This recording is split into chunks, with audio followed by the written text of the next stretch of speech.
Right நேயர்களுக்கு வணக்கம். தமிழ்நாடு மாநில காங்கிரஸ் தலைவரா மாணிக்கம் தாகூரை நியமிச்சிருக்கு டெல்லி காங்கிரஸ் அப்படின்னு சொல்லணும்.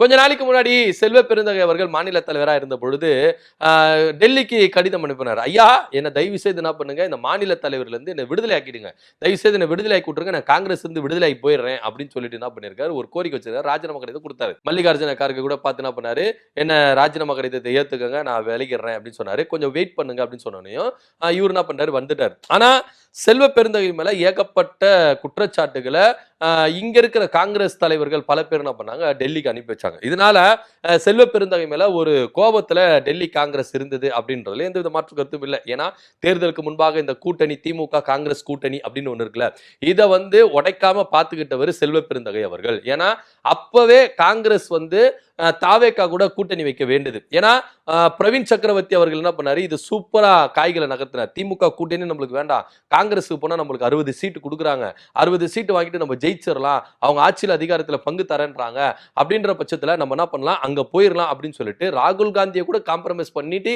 எல்லா செட்டப்பும் பண்ணி வச்சிட்டாரு பிரவீன் சக்கரவர்த்தி. ஆனா இங்க இருக்கிற காங்கிரஸ் மாநில தலைவருடைய கருத்தை கேட்பாங்க டெல்லியில இருக்கிறவங்க. ஏன்னா ஒவ்வொரு மாநிலத்தினுடைய அந்த அரசியல் சூழ்நிலை இருக்கிற, தேர்தல் களத்தின் சூழ்நிலை இருக்குல்ல, அதை பொறுத்து தான் டெல்லி காங்கிரஸ் என்ன பண்ணும், ஒவ்வொரு கட்சி கூட கூட்டணி அப்படின்றத அவங்க என்ன பண்ணுவாங்க, டிக்ளேர் பண்ணுவாங்க, அவங்க அப்ரூவல் கொடுப்பாங்க. சோ இங்க இருக்கிற மாநில தலைவரை கூப்பிட்டு என்ன பண்ணிருக்காங்க, சரிப்பா என்ன தமிழ்நாடுடைய களம் என்ன நிலவரமா இருக்கு, யாருக்கு அங்க அதிகப்படியான வாய்ப்புகள் இருக்கு, விஜய்க்கு என்ன வாய்ப்புகள் இருக்கு, விஜய்க்கு என்ன கட்டமைப்பு இருக்கு, மக்கள் மத்தியில் எந்த அளவுக்கு அவருக்கு பெரும்பான்மை இருக்கு, அப்படி இப்படின்னு சொல்லிட்டு என்ன பண்ணிருக்காங்க, கேட்டிருக்காங்க. இவரும் டேட்டா பேஸோட, அதாவது அந்த சர்வே அப்படின்னு சொல்லுவாங்களே, அந்த சர்வே படி என்ன பண்ணிருக்காரு, எடுத்துன்னு போயிட்டு ஐயா, விஜய் அவர்களுக்கு பாத்தீங்கன்னா மக்கள் மத்தியில வரவேற்பு இருக்கு, இளைஞர்கள் மத்தியில வரவேற்பு இருக்கு, பெண்கள் மத்தியில வரவேற்பு இருக்கு. ஆனா அது ஓட்டா கன்வெர்ட் ஆகுமா அப்படின்ற ஒரு கேள்விக்குறி தான் நமக்கு இருக்கு. இப்போதைக்கு திமுக தலைமையிலான கூட்டணி தான் ரொம்ப ஸ்ட்ராங்கா இருக்கு. ஏன்னா இந்த பக்கம் என்டிஏ கூட்டணி கொஞ்சம் நிக்கிறாங்க, இந்த பக்கம் திமுக கூட்டணி இருக்காங்க. இவர் சிங்களா நின்று எப்படி ஜெயிப்பாரு, அதனால அது ஒரு மாய தோற்றம் தான், அதை நம்பி நம்ம என்ன பண்ண வேணாம், ஏமாந்து போயிட வேண்டாம் அப்படின்னு சொல்லிட்டு இவர் என்ன பண்ணிருக்காரு, டேட்டா பேஸ் கொடுத்திருக்காரு, சில பல தரவுகளும் கொடுத்திருக்காரு. பாருங்க, நீங்க பாருங்க, தேர்தலுக்கு முந்தைய கருத்து கணிப்பு, பிந்தைய கருத்து கணிப்புலாம் பாருங்க, விஜய் ஒரு தாக்கமே ஏற்படுத்தல. விஜய் வாக்குகளை பிரிப்பாரு அப்படின்னு தான் சொல்லப்படுது. ஆட்சிக்கு ஒரு பெரும் பாதிப்பா இருக்க மாட்டாரு, ஒரு மாற்றத்தை தரமாட்டாரு சொல்லிட்டு தான் பல கருத்து கணிப்புகள் கூட சொல்லுது. நீங்களே பாருங்க ஐயா அப்படின்னு சொல்லிட்டு சர்வே எடுத்து என்ன பண்ணிருக்காரு, ராகுல் காந்தி டேபிள் மேல வச்சிருக்காரு. சோ ராகுல் காந்தி அதை பார்த்துட்டு என்ன பண்ணிருக்காரு, ஏங்க இவ்வளவு விஷயங்கள் இருக்கு, ஏன்னா நம்ம இங்க டெல்லியில இருக்கிறோம், தமிழ்நாட்டோட அரசியல் அங்க இருக்கிற தமிழ்நாட்டு தலைவர்களுக்கு தான் தெரியும் அப்படின்னு சொல்லும் பொழுது, ஏன்னா ராகுல் காந்தி அவர்கள் என்ன பண்ண மாட்டாங்க, எடுத்துங்கொத்தலாம் முடிய மாட்டாங்க. செல்வ பெருந்தகை அவர்கள் சொல்ற ஸ்டேட்மெண்ட் தான் அப்படின்னா கிடையாது. இன்னும் 2 பல தலைவர்களை கூப்பிடுவாங்க, என்ன ஸ்டேட்மெண்ட் அவங்களும் அதே மாதிரி தான் கொடுத்திருக்காங்க. ஏன்னா இப்ப தமிழ்நாட்டு கிழமை அப்படிதானே இருந்தது, என்டிஏ கூட்டணி விசஸ் இங்க திமுக தலைமையில கூட்டணி அப்படின்னு தானே இங்க போட்டா போட்டியே இருந்தது. ஏன்னா எடப்பாடி பழனிசாமி தலைமையிலான கூட்டணியா, முக ஸ்டாலின் தலைமையிலான கூட்டணியா அப்படின்ற மாதிரி தான் கிழமை இருந்தது. விஜய் அவர்கள் ஒரு பொருட்டாவே எடுத்துக்கவே இல்லையே.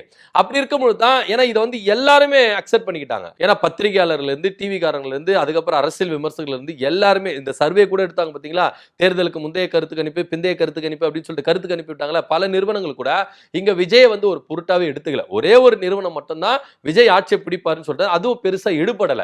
சோ அப்படி இருக்கும்போது இதை சாதாரணமே கடந்து போயிடலாம், சரி நம்ம திமுக கூட்டணி தான் டிக்ளேர் பண்ணுங்க அப்படின்னு தான் திமுக கூட்டணி லாஸ்ட் மினிட்ல என்ன பண்ணாங்க, டிக்ளேர் பண்ணாங்க.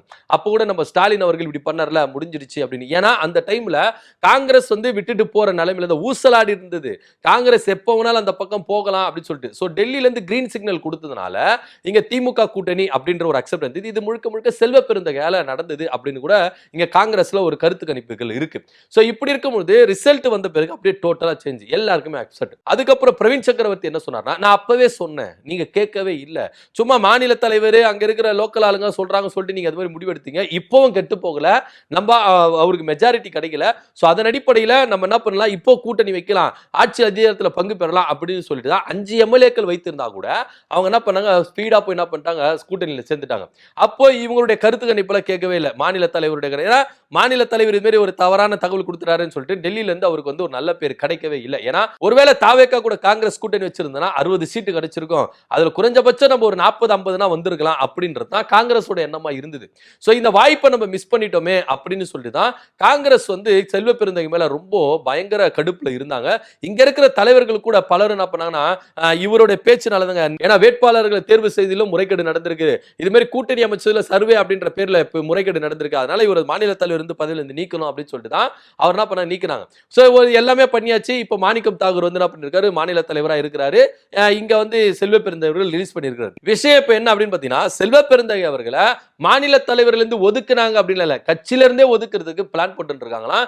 இதுல தாவேக்கா ரொம்ப முனைப்பா இருக்கு. ஏன்னா அவர் மாநில தலைவரா இருக்கும் பொழுதுதான் இந்த விஷயம் நடந்தது. ஒருவேளை அவர் சம்மதம் தெரிவிச்சிருந்தாங்கன்னா இன்னைக்கு நம்ம 2 பேரும் அறுதி பெரும்பான்மையோட நம்ம ஜெயிச்சிருக்கலாம் அப்படின்னு சொல்லிட்டு தான் தாவேக்காவிலும் சில மனசலசலப்புகள் இருக்குது.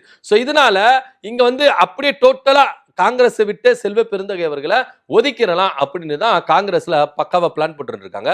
இதனிடையில செல்வ பெருந்தகை அவர்கள் என்னப்பா நீங்க ஒதுக்குறது, நான் கிளம்புறேன்பா அப்படின்னு சொல்லிட்டு கிளம்பி ஸ்ட்ரெயிட்டா அறிவாலயத்துக்கு வண்டி விட்டுருக்காரு. அறிவாலயத்துல திமுக தலைவர் மு.க. ஸ்டாலின் அவர்கள் தலைமையில அவர் தன்னை திமுகவில் இணைத்துக் கொள்கிறார் அப்படின்ற ஒரு செய்தி தான் இங்க வட்டாரத்துல பரவிட்டு இருக்கு.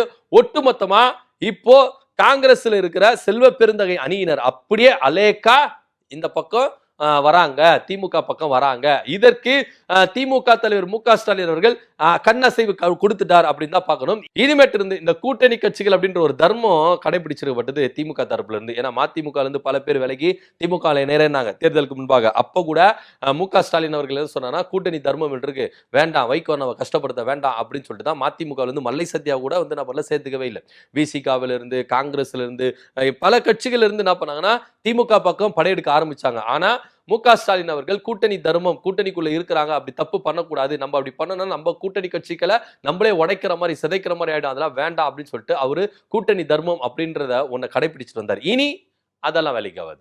நீங்க என்ன எதிர்க்க ஆரம்பிச்சிட்டீங்களா, நானும் எதிர்ப்பேன் அப்படின்னு சொல்லிட்டு தான் இப்போ மதிமுக, விசிக, இடதுசாரிகள், ஐயுஎம்எல் போன்ற கட்சிகளை, காங்கிரஸ் போன்ற கட்சிகளை எதிர்க்க ஆரம்பிச்சிருது திமுக அப்படின்றதுல பார்க்கணும். சோ இதனிடையில மாநில தலைவர் பதவியிலிருந்து விலகின செல்வ பெருந்தகை அவர்கள் இதுக்கப்புறம் நம்ம காங்கிரஸ்ல இருந்தா நம்முடைய சுயமரியாதை நம்மளுக்கு கிடைக்காது அப்படின்ற பட்சத்துல கூடிய விரைவில் திமுகவில இருந்து இணைய போறார் அப்படின்ற ஒரு செய்தி தான் அரசியல் வட்டத்தில் பரபரத்துட்டு இருக்கு. இதை பத்தி கருத்து நம்மளுடைய கமெண்ட் பண்ணுங்க. நன்றி, வணக்கம்.